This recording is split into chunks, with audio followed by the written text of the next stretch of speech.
Hey guys, I wanted to get a quick video in, so I think I'm almost ready to release the NCAA sheet. So if you do any college football betting, or I guess you could use it for fantasy, but I don't have any individual players, I'm going to give you a quick tutorial of how to read it. I'm still going through and testing everything, and one of the biggest problems that you run into in college football is the strength of schedule, and some of the teams are just overmatched, so it's hard to compensate for a 40-point spread. So I've got two different models that I'm running, and I'm going to show you what we look at. So let's see, you can break this up into four sections. We'll say four quadrants if we split it right down the middle. So this one up here is going to be our Vegas numbers. You can see the open line, the current line, if it changed, the same with the total, the money line, the spread, the total, percentage of bets on each side. This is where we select our games. There's a drop down here where you can pick.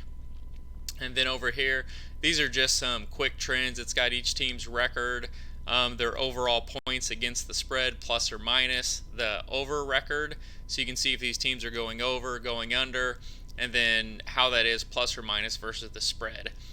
So this top part, this is kind of the Vegas part. This is the first thing that I look at.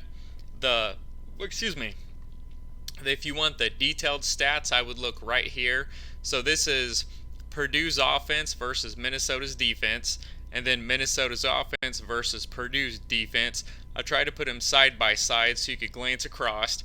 So we've got the season numbers in one column, we've got the last three games in a column, and then we've got the rank. So I think it goes from like 1 to 130 or 132 teams.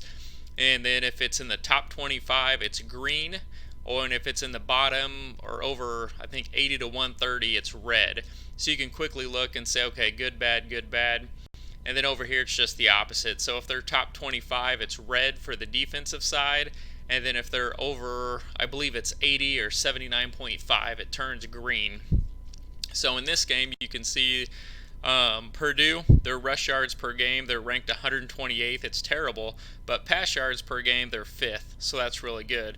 Well, Minnesota has the 26th best pass defense, allowing only 181 yards a game. So that's pretty good for Minnesota.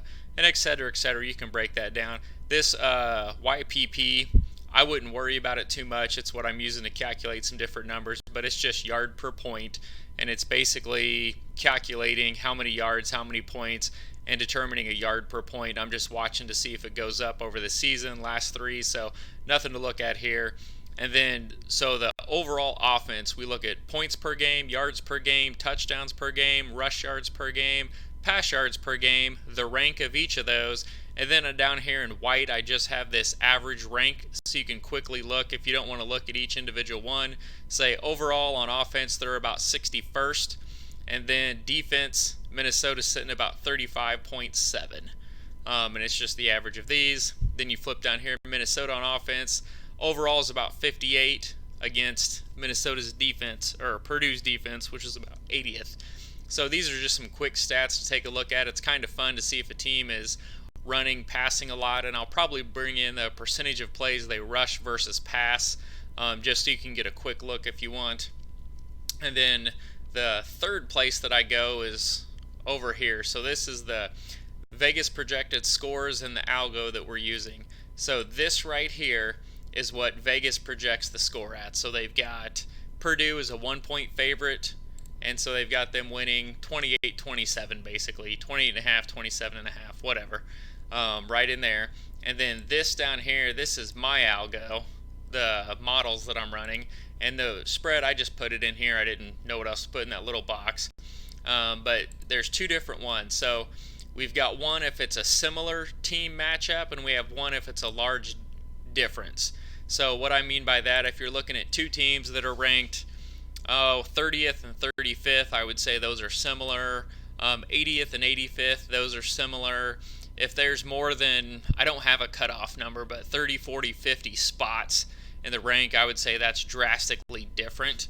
Like Clemson laying 40 points, that would be a drastically different one. So you would look down here at the bottom, and one of them's not going to make any sense. So it's pretty easy to tell. So if we look at this one, we have Minnesota and Purdue. So the large difference one has the game 7-4. Well, that didn't make any sense, so throw that one out the window. So we're going to go with this similar team model. And so we've got Minnesota winning 33-30. So I believe I checked and I think they were up 2 touchdowns. So 1 point dog, we got them winning by 3.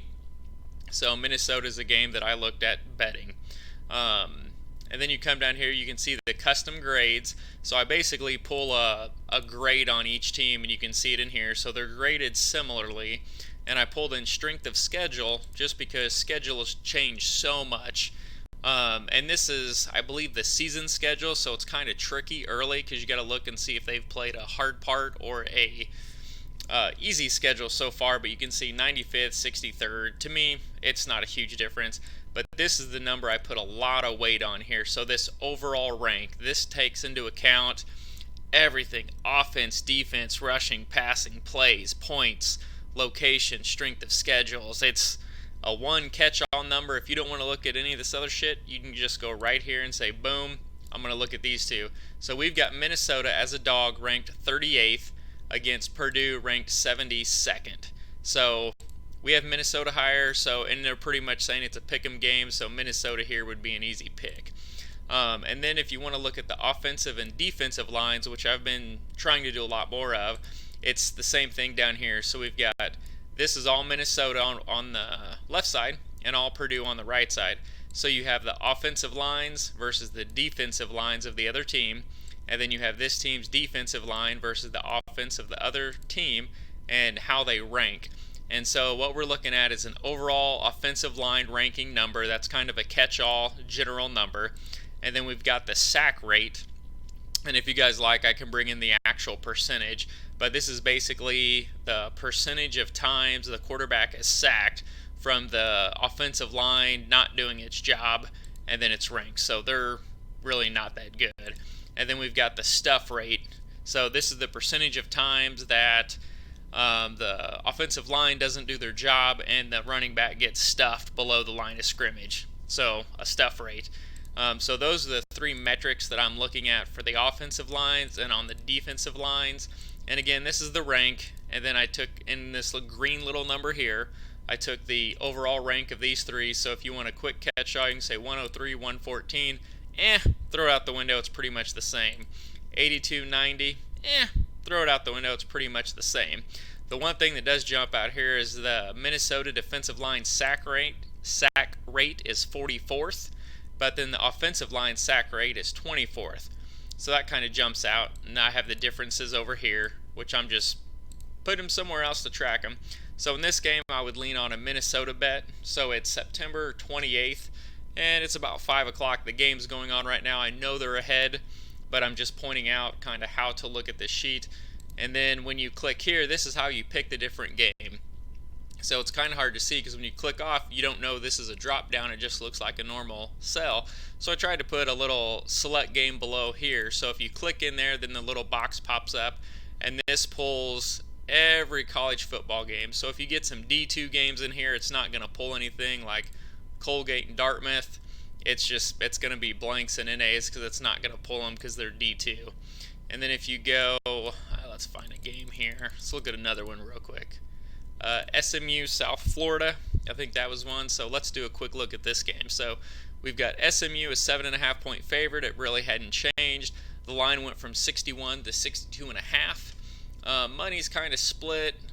Percentage, 76% of the spread bets are on SMU. 72% of the money's on the over. SMU's 4-0. Wow, didn't know that. And then you come down here, you can see South Florida. Oh, wow, their offense is terrible. 130th, 127th, 128th. So basically really bad. So just look at this, 125, they're bottom. So they got points per game, 5, is that right? Oh, that's ridiculous. TDs per game, 0.5. Oh, my word. And then defense over here for SMU, they're kind of middle of the road. 50 to 70, kind of sitting there with an average of about 56.7. And then you come down here to the SMU offense, and points per game, they're 9th. Yards per game, they're 12th. And TDs per game, they're 7th. And then defense, South Florida is the same, kind of on the bad, not real good. So green is good. So this is a game I would probably look at SMU at. I'm not sure what the score is, but we'll take a look at it. So offensively, overall, they rank about 19th if you average these out.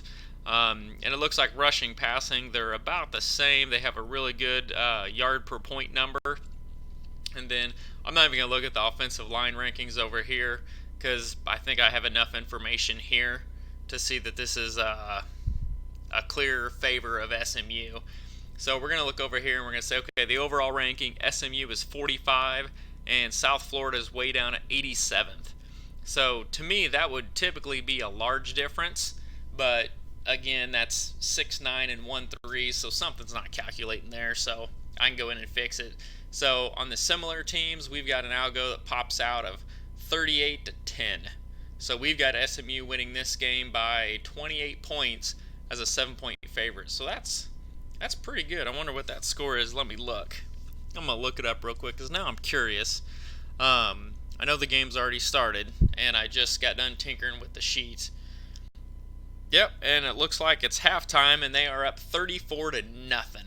So, and we've got 38-10 for the game. So, yeah, that would be another good pick there. So, anyways, I'll probably get this out next week. I'm going to tinker with it and see which one of these isn't making sense, make sure everything's calculating correctly, look through a bunch of games. And again, it's going to pull all the Division II games in here. But it won't pull up any stats for them like Coastal Carolina, stuff like that. But if you get all the D1 games, it's going to pull stuff too.